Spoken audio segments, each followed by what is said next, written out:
Grab it. Share it. Shake it. Bop it. Twist it. Pull it.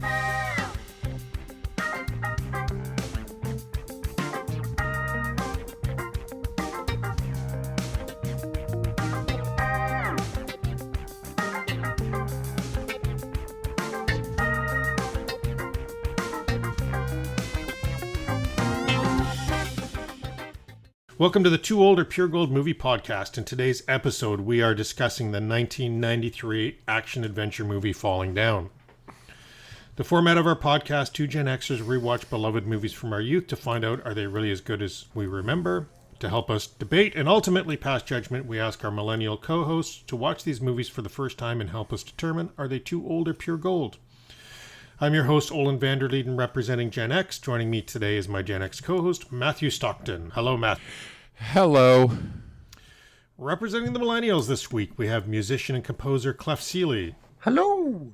Also joining us today, we have the closest we could get to a defense industry missile engineer for the show, Sean.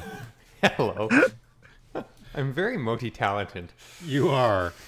In the last episode, Sean was our ferret expert, for anyone that's wondering.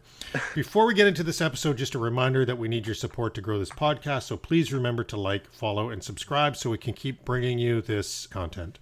Send money. Send money. Today's movie is the 1993 movie Falling Down. Falling Down stars Michael Douglas and was directed by Joel Schumacher. Joel directed movies like St. Elmo's Fire and Flatliners before taking on this project, and went on to direct 2 Batman movies and 2 John Grisham films after this. So he knows what he's doing. The tagline from the movie poster is, "The Adventures of an Ordinary Man at War with the Everyday World." IMDb describes this film as an ordinary man frustrated with the various flaws he sees in society begins to psychotically and violently lash out against them. And for those of you that have not seen the movie, I asked my 93-year-old dad to watch Falling Down and summarize the plot. Falling Down. Is this movie a thriller? A crime story? A funny flick? A sad story? Or is it describing mental health issues? Who knows? The movie certainly kept me spellbound. The main character, William Foster, seemed perfectly decent, clean-cut, ordinary guy who had to deal with some unfortunate issues such as unemployment and divorce. After a bad day, we see him in a traffic jam in Los Angeles. It is hot and his air conditioning in the car is failing. The situation was too much for many other people as well. The difference is that William loses his cool and abandons his car. Next, we see him in a corner store asking the owner to change a dollar bill so that he can make a payphone call, but he is refused by the owner. He flies into a rage and thrashes the store with a baseball bat. In almost every following scene, he seems perfectly reasonable to begin, but something triggers him into a rage. Unfortunately for William, the conflicts become more and more intense, ending in him being shot and drowning. A sad story about a man buckling under the pressures of his life. Could it have been avoided? It's worth a good discussion. Good luck and enjoy. Okay. I'm going to first say I'm really excited to do this episode. This is a movie that I have not seen since it came out, and it's been on my mind since I saw it the first time. So much to talk about. So why don't we start with initial reactions? Mathew, what did you think of this movie? This movie I could speak about for hours. It is just fantastic movie. There's a few small problems with it, but it is saying so much on so many levels that I haven't seen this since it came out, and my take on it now is my take on this movie now is different than what my take on it was when it first came out. That's a great point, Mathew, because I too saw this before all of real life started. Mm. So I was maybe 24 when I saw this the first time. So a lot of the situations in this movie. I mean, we're going to get into it and talk about the fact that I think everybody's experienced something from this film, which I find. Anyhow, we'll get to that. My reaction to this film was I wrote down disturbing but effective, super well acted, and it starts right out in the action without a build up to it. So I really feel like there's some thread of relatability for almost everyone in this film, and I agree with you, Mathew. Rewatching it today, now that I've had a life of experience, much different take. Millennials, what did you think? You want this one, Eric? I might be the outlier, I think. Well, okay, well, I mean, I don't know if my connection's going to stay here, but personally, my opinion was that this movie sucks. Oh, okay, I'm not the outlier. It really has Good. nothing to offer. Like, I found it extremely two-dimensional. I wrote down a few points about it that I found particularly annoying, but I found it very predictable and particularly uncomfortable to watch at times, not for the violence, but for the fact that this movie seemed to just hate people and hate human nature. I can play off that because, like, I actually don't think this is the worst movie I've participated on for this podcast. It's got some good acting, it's got good production value, but I think this might be the movie I hate the most of all the ones we've watched on this podcast. What it's trying to say angers me. As Eric said, the way it treats people angers me. It's trying to push forward something about the world that I truly do not believe is true. I think people who want to be miserable try and pretend it's true, but it's not. People are not that shitty. Everyone in that movie was a shitty person. I also, just to add to what Sean is saying, I agree with, but I was thinking about other movies that meet this genre of angry white man goes on rampage. Some of the movies that I came up with were Rambo, Taxi Driver, American History X, Natural Born Killers, elements of Clockwork Orange. I felt inspired this, as well as Pulp Fiction, which, I mean, came out the year after. So there are movies out there that, there are good elements to attacking these themes. This was, for me, not the movie to do it. This movie was so two-dimensional, so weak in its selling of it. I don't know what the big hoopla is about this movie. I don't think they could decide if they were condemning racism or if they liked racism, depending on the scene. So that's an interesting point. So my take on this movie is that at the surface, if at the surface, you can say, oh, it's a disgruntled, straight white man, right? But it's I kind of like I realized watching it how much deeper is that. It's dealing with what happens when entitlement, decline, and change sort of collide. It was a moment in history. This is just after the Rodney King riots in Los Angeles, right? And it's at the moment in history when, right, you can shit on straight white men who are pissy about stuff, or you can also look at them and go, when everything that you bought into, because it's just what you were taught, like collapses and you're falling down, you're falling through the cracks, there's an anger there. And I think what the film is really about isn't about white privilege. It's about, in many ways, I think the film's about the scarcity in a world of abundance, when there's still enough, but it's locked away. And what Foster can't accept is that the gates have closed and he's on the outside. So if you look at it, for me, the main characters sort of represent ways through this sort of societal change. So you have Pendergast, right? His choice was leave. He's just going to leave society, almost a monastic life with his wife by a lake. You have the Nazi, you can radicalize, right? You have the groundskeeper and his family that, when Foster, he climbs that fence, suddenly you're in this green space almost for the first time. It's almost pastoral, right? And this groundskeeper and his family, their choice was serve. So they are almost like serfs in a feudal system. The people you never see in this film are the owner of that house, the people that let Foster go, the super rich. So what's happening is everyone's punching the people that they're with and that they can see. when they should be punching the people that aren't even shown in the film.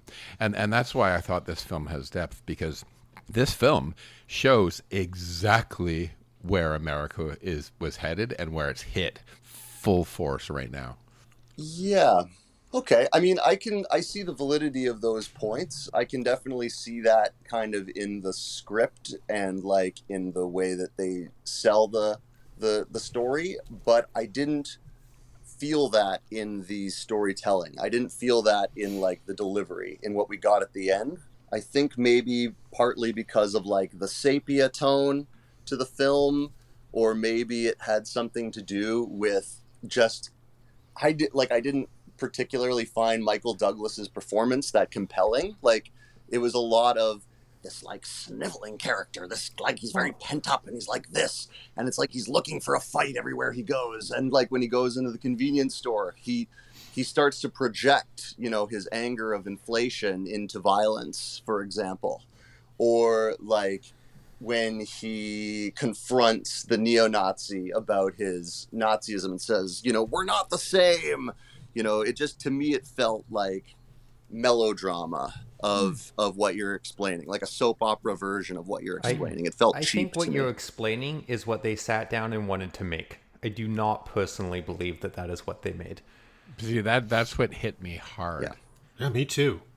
I mean, look, this podcast is interesting. Like, it wouldn't be a good podcast if we all agreed on everything. And I really love hearing your guys' opinion on this, because I literally, like, I felt the acting was fantastic in this. I thought the movie was compelling, and not that I want to refer to people. Because we did Beastmaster last. That's true.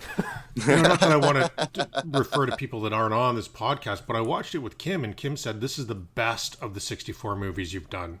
Like, she does not like any of the movies. Yep, she loved it. And I think what's interesting, guys, is I think the age difference with something like this, I do actually think the age difference, and I'm not saying one of us are right, one of us are wrong at all. Of course. It's the whole point about the movie is this guy was of a certain age where there are societal promises that he worked towards.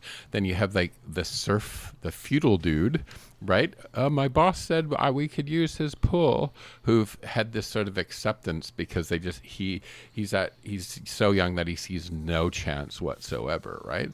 And I think Olen and I come from sort of the age different where we saw the promises that we are seeing falling apart. You guys didn't even see the promises. They weren't even, it wasn't being propped up. The lie wasn't being propped up as much as it was when Olen and I were young. You know what I mean?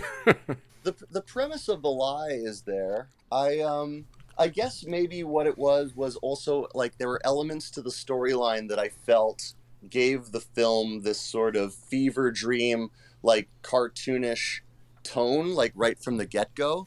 Let me jump in there. There are a few moments that felt cartoonish that I thought was totally off. Like the bazooka thing was just, that was a weird piece of comedy, and like it was funny, but it didn't, for me, that was cartoony. So I agree. Yeah. I also have a point about that, which I might as well throw in now. Why would a missile defense work? I knew you were gonna go there. That's hilarious.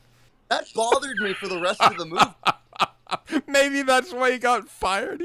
Dude, you don't even know which way to hold a bazooka. How long have you been at this job?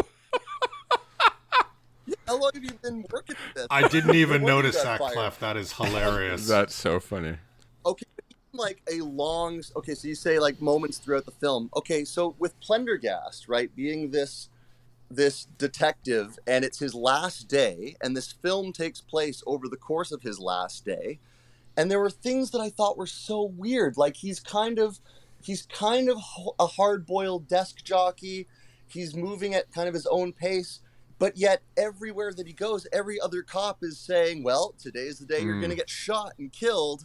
You know, and every cop seems to hate him, and it's like not a joke. It like at first I thought they were joking around, but then as time goes on, it's like they don't like him. And his wife, like anytime that he's talking to his wife on the phone, he's kind of just like playing off like how bad things are, but like she's impossible. And it's like even implied at one point that like she killed their child. You know, there's like there's this weirdness to this character, and yet he's a great detective. You know, he's like this exceptional detective who's on the case, and this is all over the course of one day. Like he goes into work at 8 a.m. and solves this. He solved it by like 10, and no one listened to him. But you're playing in a little bit to like why, like, I get the point of our two older generation folks here who love this movie so much, but to me, it fails when there is nothing redeemable about the character. That's what I love about it. They didn't relent. But you need something to make you have any emotional connection to the main character. Like, I mean, this is harsh, but like, if he got shot in the beginning of that movie, I would have gone like, okay. Okay, well, to me, what I find really interesting about this, or what connects with me, is just this idea of being pushed too far, and then there's a moment where you cannot come back. Right? Like you just cannot come back. And, you know, one of the questions I have here we can get to later, I didn't know it was going to be this intense an episode, and I'm happy. I love hearing these strong opinions, was, you know, how much of this is relatable to people. And I'm going to tell you through the whole list of incidences, there's at least 3 that are completely relatable to me. Let's start with the traffic, the first opening scene. Like, how many times have I had, you know, a road rage that I do nothing about, that I just wish I could drive my car off the side of the road. But we don't, because we have self-control. But you can, at least I can almost get that feeling of being in a situation like this, and then, oh, I just went a little bit too far, and now there's no coming back because I've hurt someone or I've done something wrong. And we all have to moderate ourselves, but I feel like it's easy to slip. This generation doesn't do therapy, I guess. For sure. That's really good point. I completely understand the instinct that you're describing of, like, I can feel myself getting to a point where I'm so mad that there's no walking past it. Like, I've gone over the deep end and I haven't quite gone off yet, but I'm it can be done go off. Without my whole life being shitty. Of, like, feeling that and then learning how to manage that. You know, this film is like, let's just see what happens if he just keeps going and keeps going and keeps going. But that's what happens. Well, and then also, why is he meandering? Like, if he's so obsessed about going to his daughter's birthday and giving her the present, why do we get this whole movie where he goes to the convenience store? No, the point is it's not the birthday. The point is he's going home, and what he doesn't realize is that there's no, and that's like the higher thing. There's no more home because for he's him a to go to. Jerk. Well, there's no more home for him to go to. Not in the literal sense of home, but like in every aspect of what he thought the world was going to be. There's no home. And one of the things this movie made obediently clear is that he was always kind of a piece of shit. Like, this isn't him on his one bad day. He is always a bad human being. He's absolutely an odious person, right? Why have any attachment to him? Why have any... There's nothing to relate to him because he was always shit. You don't have to like the main character, though. That does this exact concept well. Office Space. Being pushed too far, going over the line. But you know what? He was never a complete ass to everyone. Put that down on my list, actually. I'm going to put down Office Space on my list. Of Angry White Man Goes on Rampage. Because that's not supposed to be a bad trope. It's a good trope. It's a funny trope. It's a relatable trope. Everyone has been in these moments.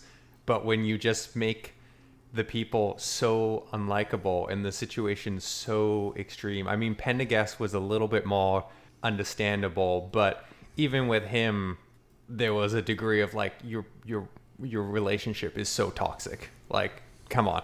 I guess Breaking Bad was probably influenced by this, right? Because Breaking Bad is effectively this concept, but spread out over 5 seasons of a show, and it takes like extraordinary measures to, you know, really sell you this character, this guy who Walter White is not a likable character from the get-go, but he seems redeemable and he seems like somebody that you could understand. And then as time goes on, he crosses over, which to me is a more interesting development. You need to see either hope in the character or to understand their trigger point or to have something where this guy was just a racist prick who walked around the city and is clearly sexist as well. How is he racist? How is he racist? I didn't pick up the racist.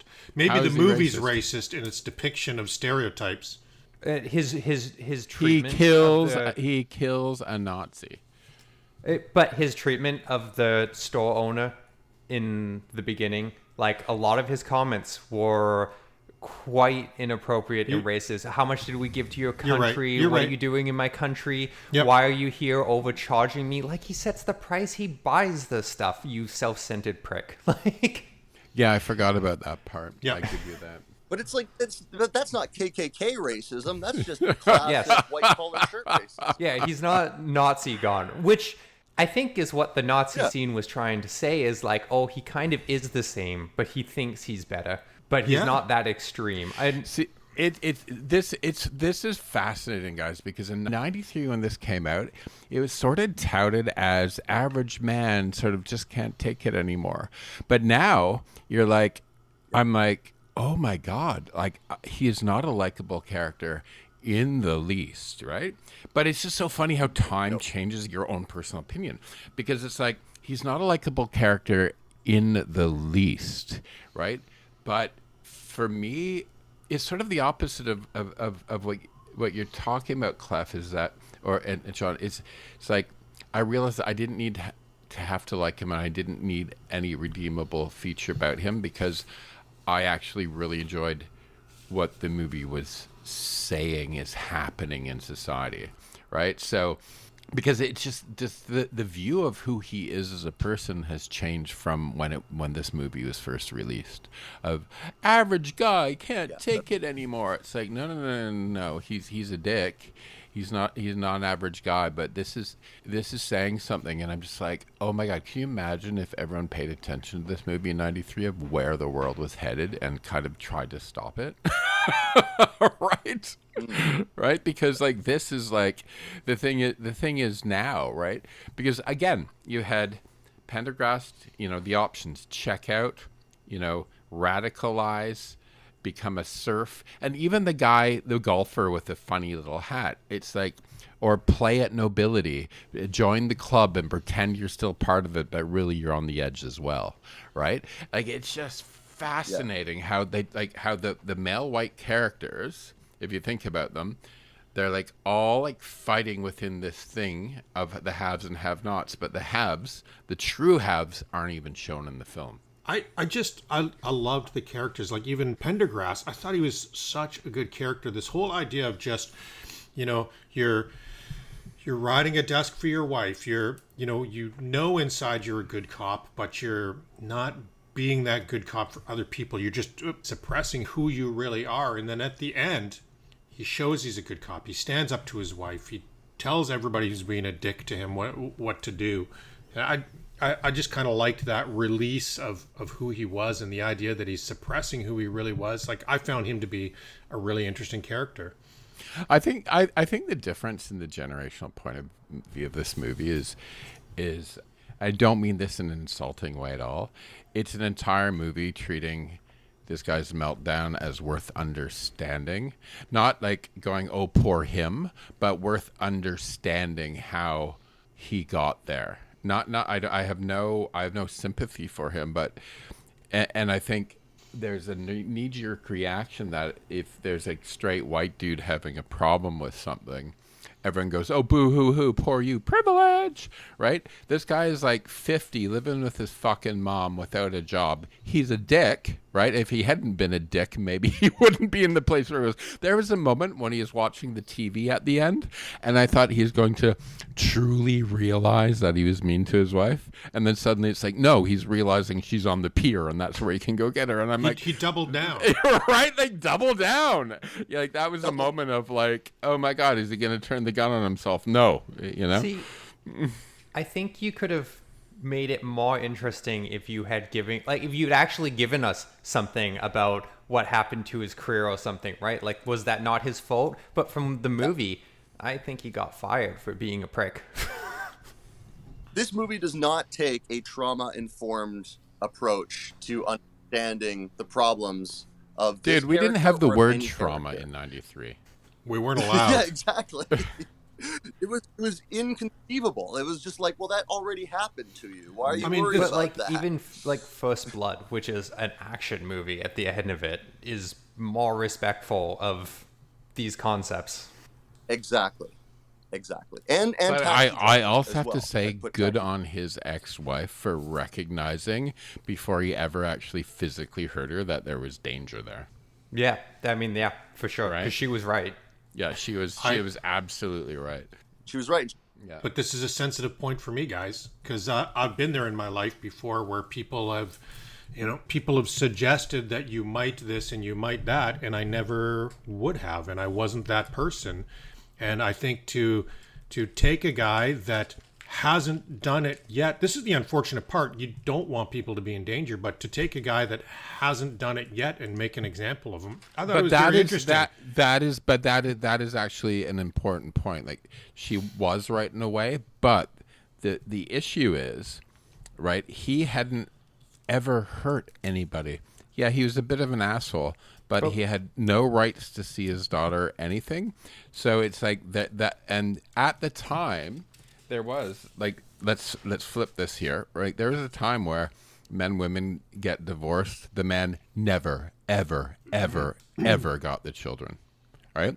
And that's unfair as well. Yeah. So there's that story happening as well, right? It was in those days. So two things that have been said that I want to emphasize here. One is that, this whole idea of just whatever's bothering you, just push it down inside and hide it. That was the time that Mathew and I grew up in. That's what we did. We didn't talk about things. I mean, hell, even I have that ingrained in me. I mean, I was ingrained in the you don't talk about your feelings, you don't deal with your health issues, you just endure the pain and you'll be fine. Like, I'm familiar with that foolish way of thinking that was common, and I still struggle with it. Like, I still very have much that like instinct. that. I'm very much like that in a lot of ways. Like, I'd often try not to go see help for things because I'm like, I'll be fine, I'll heal.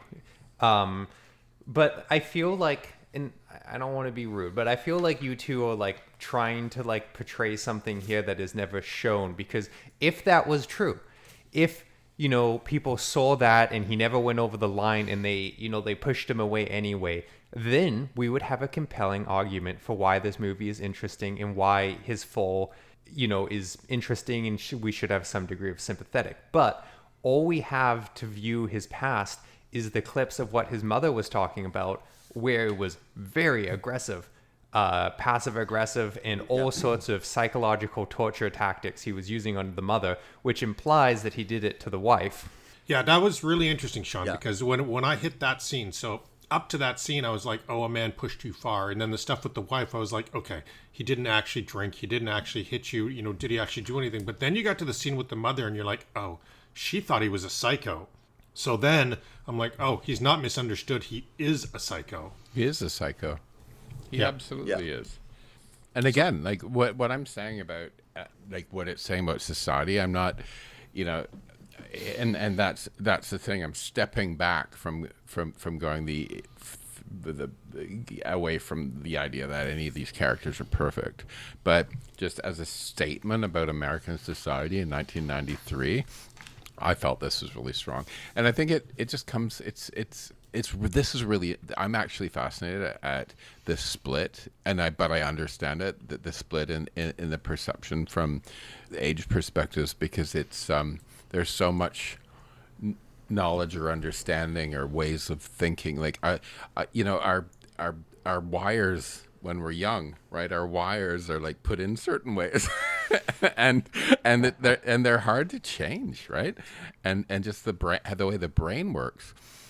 Well, your mind is a wilderness, and then as you go through life, you stamp down the paths through it. So, I mean, those paths can be overgrown and they can be changed. I know that, like, throughout my life, it's just been this thing of like, yeah, you might feel these feelings, but you got to deal with them for the sake of others. So, yeah, it's an interesting theme for a film, but they have to explore it more to the character, to the person, inside, through the eyes of the person. I am a fan of following a villain or an evil character. There's tons of things I love in that. Me too. This is not it to me. And I know we have we're 30 minutes in and we've done none of our categories, but one last thing I will say at a high level that fundamentally bothers me with this movie is how everyone is terrible, because I think it's a disservice to the world to propagate the idea that everyone in humanity is terrible. And except, can you not imagine a person at a place in their life where they feel like everyone is terrible? Yes, but this is where I don't support media that propagates it, because the last thing we need to do is feed into that idea, because I see it all the time and but I Sean, get it. Is Pendergrass terrible? Is the female cop terrible? Is Pendergrass' wife terrible? There's a lot of non-terrible people in this movie. I get what you're saying, Sean, but I think the two you say, Matthew, are both decent. I will say, unfortunately, the female cop, who none of us remember the name of, is not in it that much. And Pendergrass is, I would say, on the edge. Yeah, the edge. You guys are doing a great job of showing us the other side of this movie. Really fascinating stuff. And Sean, as far as the categories go, I think this is an interesting discussion. And I'm sorry, I don't mean to be so contrarian on this one, but No, don't be sorry at all. I'm going to tell you this. This is some of the best content, and God, we just got off Pretty Woman, and everyone's like, love it. Like it's a fun episode to do, this isn't for the podcast. This is for you guys. You are my go-to smart guys. So when I find a film that I think there's something interesting here, and that doesn't mean good, could be something interesting bad, I like to bring you guys in. You always push me one way or the other. So I'm just going to leave it at that. I think that the discussion is fantastic, and I think it's great hearing your opinion on this film. I really did like this film. Honest to God. I thought it was interesting. I thought the characters were interesting. I thought it was saying something interesting, and there was a lot of, what if for me. Like, I don't know. I would never be like this. And these are sensitive topics. This was one of the complaints of this movie. This was filmed right in around that it was a thing that people were shooting up fast food restaurants. Very uncomfortable, right?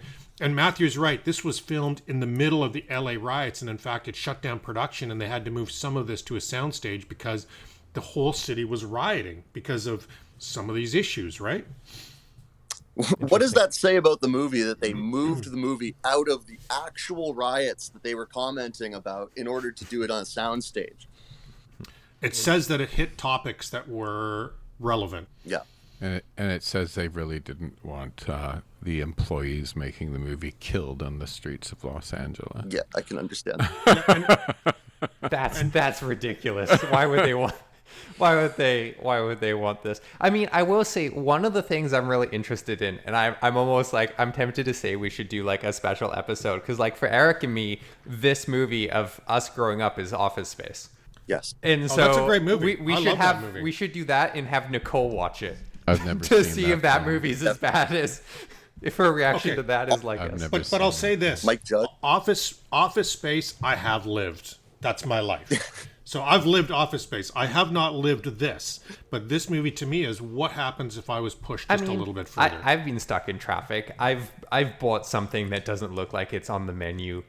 I haven't had issues with telephone booths because those disappeared when I was 14. But the one that resonated the most with me actually made me, and it made me laugh, was the golf course one. Because you were the one golfing when someone was trying to walk across. Actually, no. For the record, I love golf, and I do appreciate being on a nice golf course. But I hate the assholes that are the rich guys that are so uptight. They're like, don't walk on my grass. This is my club. Stay out of my club. I hate those guys. And there's the one line that I have used consistently my whole life is, now you're going to die in that stupid hat. How does that make you feel? I've said that to people. That is probably the best quote, even though the scene is him being super awful a game, but the line is funny. And, I always say about comedy, too, I say the best comedy is when it's actually true to life and then you exaggerate it 10%. Because as soon as you make it like you exaggerate it 100%, like you make it completely ridiculous, it's not relatable. But comedy is really good when it's relatable. And this, I look at a scene like the golf course, and okay, it's exaggerated a bit, but not much. Like just very slightly. Like there's a lot of people like that out there, and no, I don't want them to die of a heart attack, but I do think about it.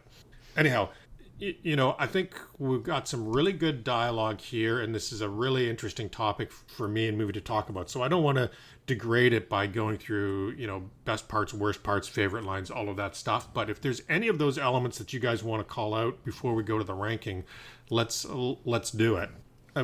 One thing I will say that struck me from this film as well, I had it in my worst parts category, is LA really looks like a shithole. Oh, I hate. Have you been to LA? I've been exactly there. I hate LA. LA is gross. LA, funny enough, is worse. We're 30 years later, and LA is worse than that now. Yeah, it's horable. And they put a tone on everything that they film in LA, and everything ends up looking orange in every movie. Drives me nuts. My husband and I are watching 24, rewatching it, and the first series, it's like all sort of that gross sort of like, and it's not shot on like, when you see old TV shows shot on like film or what, like that graininess that we don't get anymore. It's like, do you remember when that's what, like, we didn't even notice it? But so I was just thinking about like just the part of the Korean store. And again, like for me, I think maybe I'm just overthinking the film, but the whole point for me is that the super rich, the ones that are doing the disservice to everyone, aren't even in the film. They're like alluded to. So so everyone's punching each other, and everyone's punching each other, and it's like fucking gladiators, and right? it comes out in sort of like, hey, we helped your country, now you're over here, and the gangbangers and even the guy playing at nobility at the golf course, like the white guy, like the racial optics from like today's perspective, you see it, but I think for me that's the point, is we're all punching the wrong people, and like every white guy that he bumps into, I think, is the version that he could have become. So he could have become the Pendergrass who just leaves. If he keeps going down the road, like, yeah, he said some racist things, not Nazi racist, but if he kept going down that road, he could go there. Or, he could just be the serf that's like borrowing the swimming pool, or he can do this. And it's almost like, the ghosts of Christmas past, present, and future in a weird way. It's like all the different people he could become, but he's the one that it just explodes because he's deeply a douchebag in his heart at the beginning anyway. Right? Honestly, Mathew, I think in a funny way you hit, by describing how you felt about this film, I think you hit what makes me so uncomfortable with the film and dislike the film. Is I think what you're describing is what they wanted, but I don't trust that it's clear enough, because they don't give us enough to sell that. And so I don't think it comes across as that. I think it comes across as almost encouraging the attacks on the equivalent. And one of the things I hate the most in this world is misplaced anger and misplaced rage. And it's like, so much of the anger in that film is not directed at the people who caused any of the problems. And if they had given us more to make it clear that the message was that this is misplaced anger, I think I would be more okay with this film. But what makes me uncomfortable with it is that I worry a lot of people would watch this film and not get that, and just see an encouragement towards the Yeah, I don't agree. I like movies that I like movies to figure out, though, right? Yeah. See, for me, I feel like you're like saying, "Oh, well, there's these characters, the people who they should be fighting. They're gladiators. They should be fighting the people who aren't shown in this film." Is a little bit like in jazz when they say you got to listen to the notes they're not playing. It's kind of that same idea of like those elements aren't there. I don't see those elements in the film. The character, you talk about like, oh, he, it feels like he could make this choice and he could go down this path, or he could make this choice, go down that path. To me, the characters in this film, maybe with the exception of Plendergast, don't feel to me like characters capable of making choices. They feel like they're set to a track and that they're following that track, and we're watching it happen in the film. That's the point. But then he's not capable of making choices. There's no redeemable arc. We're just watching. There's no redemption in this whatsoever. Every choice, and again, the choices of all these white men of faking nobility, being the serf. None of the choices are good. They're all compromises. There's no clean exit from collapse.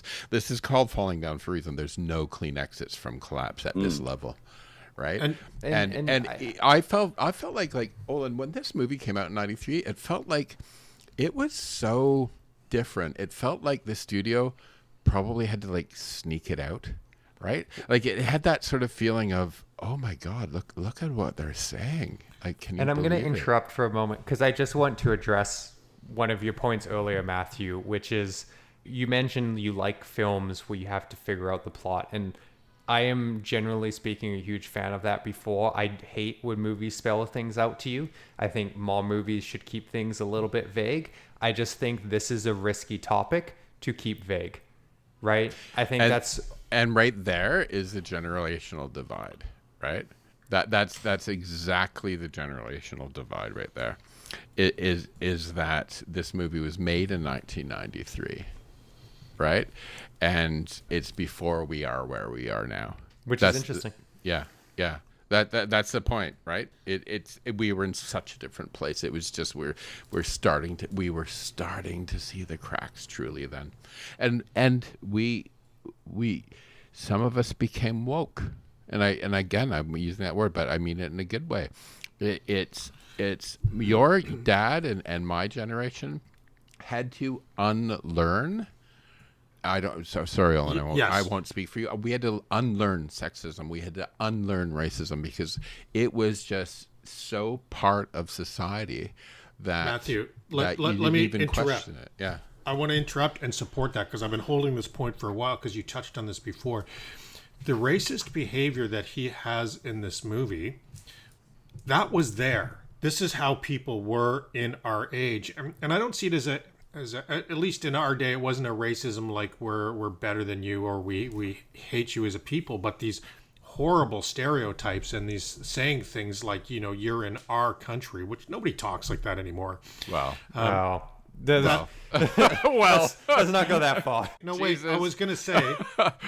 I think that a lot of that's happening right now, and they actually now have stormtroopers in the streets to try to get rid of people that are not from in our country. Well, let me finish the thought because I was going to say that's the way it was in those days, and then as you said, we had to unlearn it, and then so our millennials and Zs today are much more aware and about all of that. But I do see that this is coming back, and I think especially our neighbors to the south in the U.S.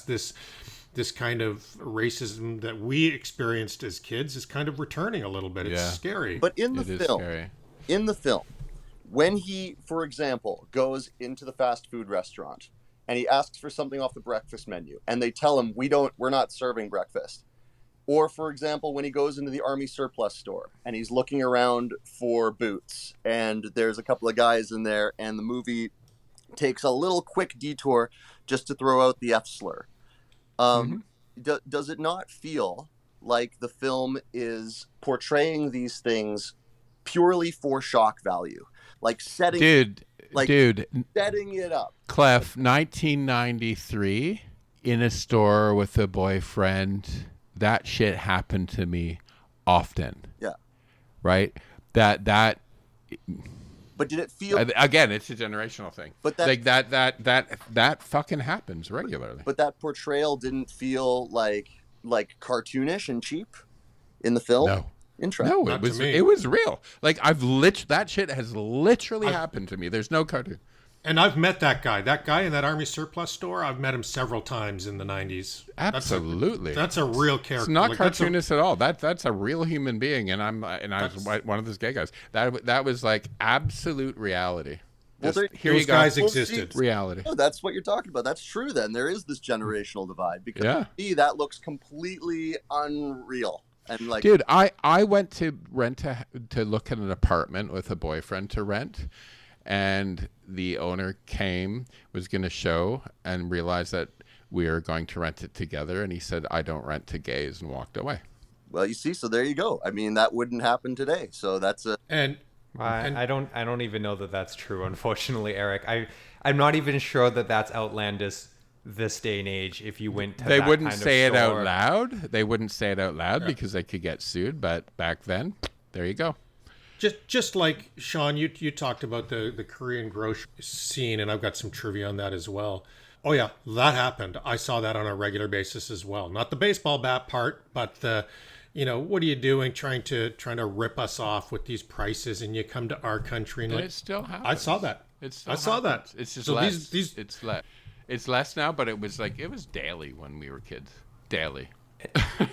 And I will say, unfortunately, from my experiences in our neighboring country, I have seen that more. Yeah. Yeah, and unfortunately in our country as well. I mean, it's not just a U.S. thing. No. I mean, there No, are I'm groups just more. Yeah, and anyhow, it's unfortunate. So like I said, I think these are really important topics, and this is a fun discussion. So I'm not going to bring it down by laughing at the fun parts of this movie. If you guys have nothing else you want to shout out, I'm going to roll into how this movie did. I mean, I do want to have a moment of positivity because I do think Sean needs some positivity. let's give him some. Let's hear from the white kid. What's Oh, wow, shots fired. the rich white kid? Let's hear. oh, dude. If Olen, I'm that rich, Okay, I I take that I back. don't I wanna know. apologize. I don't want to know. You're rich through your inheritance. How about that? You have to die first, dude. Okay, this is taking a turn. Woke or joke, all of this. when Olen disappears soon, everyone's going to be suspicious now. I just wanted to say, like, I do think the opening scene of the, like, showing the every little thing, the way that, like, when you're in a bad mood and you're, like, just every little thing starts to get to you and add on and nag at you and bother you. I liked the opening scene. Yeah, and I refer to that on a regular basis as Bart's bad day after the Simpsons episode on that theme. Yeah. That I have those days where I go, this is just Bart's bad days, where just everything goes wrong, and you think, how can something else go wrong? Why is it all save up for one day? But you can feel the heat in that opening scene, Oh my god! right? yeah. And the tension, Ring it. Yeah, and the tension. I thought I would be positive to the one thing I thought they did good in the movie. Well, let's talk about how it did, and let's talk about how this movie was received, because this is so interesting. According to Box Office Mojo Worldwide, Falling Down was the 36th highest earning movie at the box office in 1993. So not big, not small. Jurassic Park was the biggest earner this year, and Falling Down was beat by other thrillers like The Fugitive and Indecent Proposal. I note it was also beat by Teenage Mutant Ninja Turtles 3 and Sister Act 2. So that right there doesn't instill a lot of confidence. So even back then, there was taste. Good. But I'm going to say, and Matthew, I'm going to make you mad here, still, it beat The Piano. Thank God, because I hate that movie. The Piano is a great movie. I knew we were going to get that reaction. And it also beat Carlito's Way and Hard Target, so very interesting. Unforgiven won the Oscar this year, and it's a rare occasion where I commend the Oscars for a good choice in that year. Unforgiven is a great movie. And Sean, we're going to have to do that episode following up on Pale Rider. The budget was $25 million, so not a small number. That's a pretty big budget. What do you think it did at the box office? 150 million. How much did it make again? It was 25 to make it. 25 to make it, so 90. I'm gonna say 100 because I don't know. I mean, I guess this movie must have done pretty well. I've heard of it before, so. It only made $40 million. Oh, Wow. So we all know if you don't double that you're basically losing money, right? So it was a loser. I'm regaining faith in the 90s. Okay, well let's regain faith again. So Rotten Tomatoes is contemporaneous. So this is people of your generation that might have watched it recently. This is people of our generation that might have watched it in the day. It's a combination of everybody. ranking this, is it worth seeing or not worth seeing? So the question is, critics and audience, what percentage of them said it's worth seeing? It's going to be a lot lower these days. I'm gonna do like a critic 70, I think, but I'm gonna do audience 50. Okay, registered. Clef? There's a part of me that feels like there must have been a lot of people who really liked this movie who would have put it like 90. But then there must have been also people who felt like me that it was really low, like 40. So I'm going to say that it's in the middle of those two. Maybe let's call it 65 audience. Okay. And let's call it 70 critics. Okay. Mr. Stockton. Dig deep for this one, Mathew. Really, what would critics think of this movie? Would they like it? What would audience think of this movie? I'm going to give them both. No, because it's like, I think a lot of old people are on Rotten Tomatoes as well. And they're the ones who would actually watch the film because it's not new. 70 equal. So both 70. I'm surprised that you all gave the critic rating so high, but you were right. 75 critics. 75% of critics said this is worth seeing. And what, 68% audience? 84. No. 84. 84%. I'm going to have a bad score. 84. Well, Sean, you had a bad score with a 39. Mathew. Thanks. Mathew, you won with a 19. And Clef, you got a 24. So you guys all nailed the critics. You were right that critics liked it. But what you didn't understand is that the audience liked this. 84% of people since 1993 up to today that have seen this film say it's worth watching. Yeah. Great. Okay. I have more faith in the audience on Rotten Tomatoes. So a little bit of a trivia for you guys that you might find interesting. So this is Michael Douglas's favorite performance of his own, and his dad Kirk also agreed that this was his best acting performance. Yeah, he just nailed this dude so well. So funny. Clef, do you know the Iron Maiden song "Man on the Edge"? Yes. It was based on this film. So if you look at the lyrics, it's the exact story of this film. Okay. Yeah. Okay. Michael Douglas had planned to take a break from acting, but he agreed to do it after reading what he called the best script he'd ever read. Michael Douglas actually loves golf.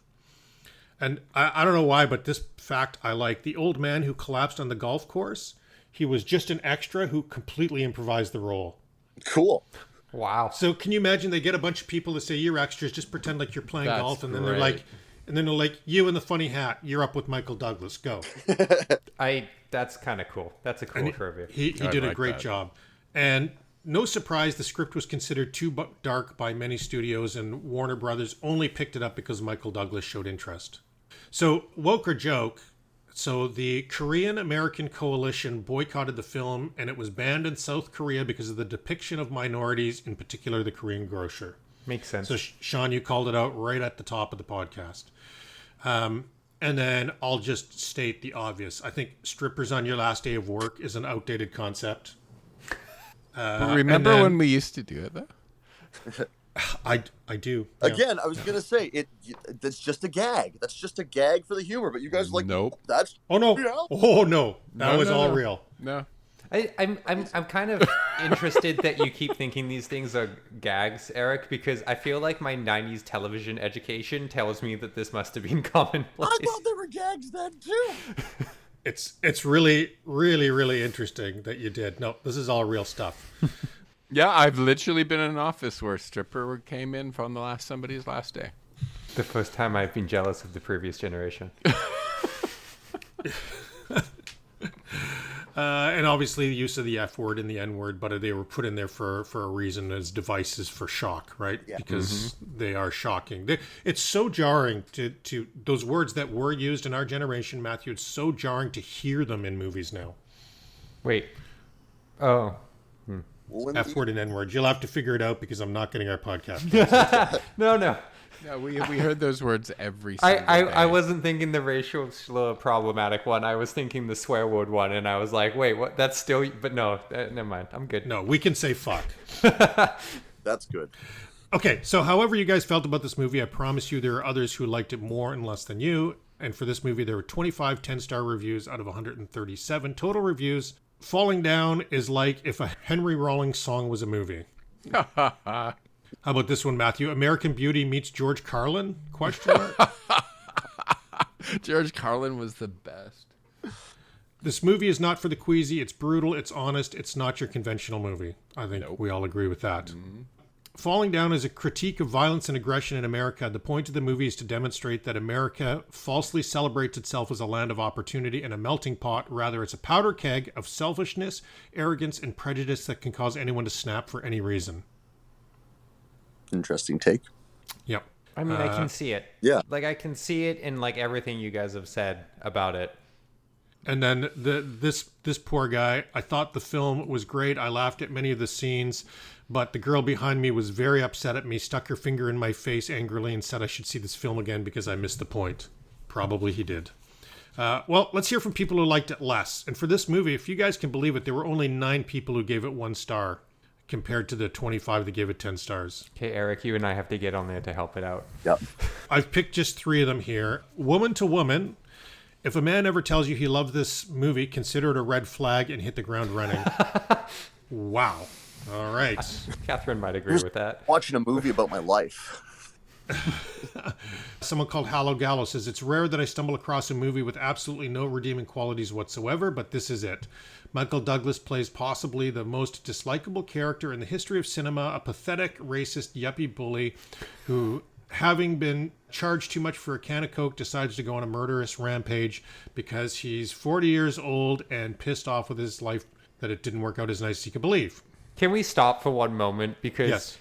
It is kind of funny to us of this generation living in this time zone, the idea that 85 cents is too much for a can of Coke. Because I was like, that's so cheap. Or that I would flip out about inflation. I mean, every single day, it's like, what the fuck? What happened to this price? Yeah. And you know going to a corner store like that, it's going to cost more, right? It's not Costco. Yeah. Yeah. It's that Come one's on, kind of defense. Pull Like, yourself times have together. changed a lot. 85 cents is, I would love if you could just buy a soda from a convenience store for that. Okay, so let's talk about the professionals, Siskel and Ebert. Do you guys think they would like this movie? One of them did and one of them didn't, I think. Okay. Isn't that every time? No, it's not every time. They both agreed on the last one, but it is a lot. Siskel said the fast food restaurant scene was in bad taste considering the number of shootings in fast food restaurants at the time. He said the best part was his broken relationship with his wife, but it wasn't explored enough. He said it's a legitimate theme, but it was more exploitive with the violent scenes and didn't spend enough time digging into the character's psyche. Yeah. So I think that's what you guys are saying. Yeah. That is exactly it. Exactly. Ebert liked it better and liked the parallelisms between the characters. He said it gives voice to a feeling a lot of people in society have. They really argued about this movie. Ebert said, what is fascinating about the Douglas character is the core of the sadness in his soul. There's no exhilaration in his rampage, no release. He seems just weary and confused. So one thumbs up, one thumbs He down. finds that interesting. This is a bit of a random thought, but I kind of feel like this movie would have been more interesting if we had followed Pendergast more and his breakdown was a mystery. Instead of us watching him and seeing him, if we were like just kind of getting the reports and it was a bit more mysterious, it would be interesting because then it would be a little bit more like, what is happening, right? I don't know. I even feel like you might relate to the topic more if it had been a little bit... being so close to him emphasized how he was just terrible. If we had seen the more likable one more. Anyway, I'll stop. Well, the next question here is remake or sequel, and I think there's no room for a sequel because he's dead. Remake, I mean, what? I don't think it deserves a remake, but what I had here is, could you do this in a different genre? I don't think you couldn't. I think this movie is kind of so of its time. I don't think you can do it. I don't think you can actually do it again. I mean, you'd have to change it to modern problems, but honestly, I think this movie has been done. Like, I think there are movies that have done this concept over the era. Clef, you got a great list there, and I think you're absolutely bang on with your list of other movies that have done this with very different takes. I'm not going to say better because, as I've said, I'm unchanged on this movie. To me, this movie was interesting, and it really got my mind going. Like, I can't stop thinking about it, and I enjoy talking about it. So Is this movie too old or pure gold? I'm going to lead off with pure gold, but I know where we're going with this. It's Pure gold. This movie is a lesser film from a lesser time, in my opinion. Sean? It's too old. Well, can I say this to you guys? I appreciate that you take on the films that aren't always as fun as well, because I do think these are interesting conversations. I think it's great content for the podcast. I think people will find this interesting. And I bet when we put this episode out that there's going to be people that are divided. I bet there's going to be people that say, you know, this was a great film, and people that agree with you guys and say this was a horrible film. So I appreciate you guys doing the work for this content. I feel like this is the most interesting version of this podcast, where is we get to see these generational changes. Me too. I'm really glad that we got to have a conversation about this. Like, that's really eye-opening to me to think about that, because like so much of that stuff in the movie just seemed to me like so completely like beyond the pale, right? Like so completely out of place. So you saying you guys saw rocket launchers going off too? I'm not seeing the line. Well, most of those situations I have seen. My husband has shot an AK-47. I wish I could believe those things didn't and don't happen. I'm maybe a little too jaded for it. But they did, and they're coming back. I just don't think we need to paint the world that bad. Well, Mathew and I lived through it, and we survived it, and we are much more We should have had modern Sean men on now. Pretty Woman instead of this one today. Well, he tried to get on it. You saw him pop in, right? And he's like, ooh. Hello, I heard that there are pretty women on this show. Sean did not want to do this movie so much that he snuck into a different episode. It's true, actually. I bet I would have enjoyed Pretty Woman more. Guys, I don't know anything about that movie, but You've never seen Pretty Woman? I've never seen Pretty Woman. Woman, rather? Oh, my God.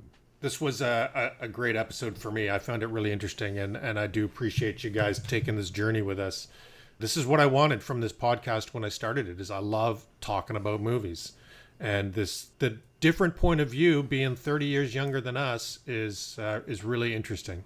Well, I like doing these ones. And while it is fun to occasionally be, I love this movie, I want to be on that podcast because I want to talk about what I love, I kind of enjoy it more when you just throw me into a random movie I don't know. Like, so I'm open to any genres, any movies.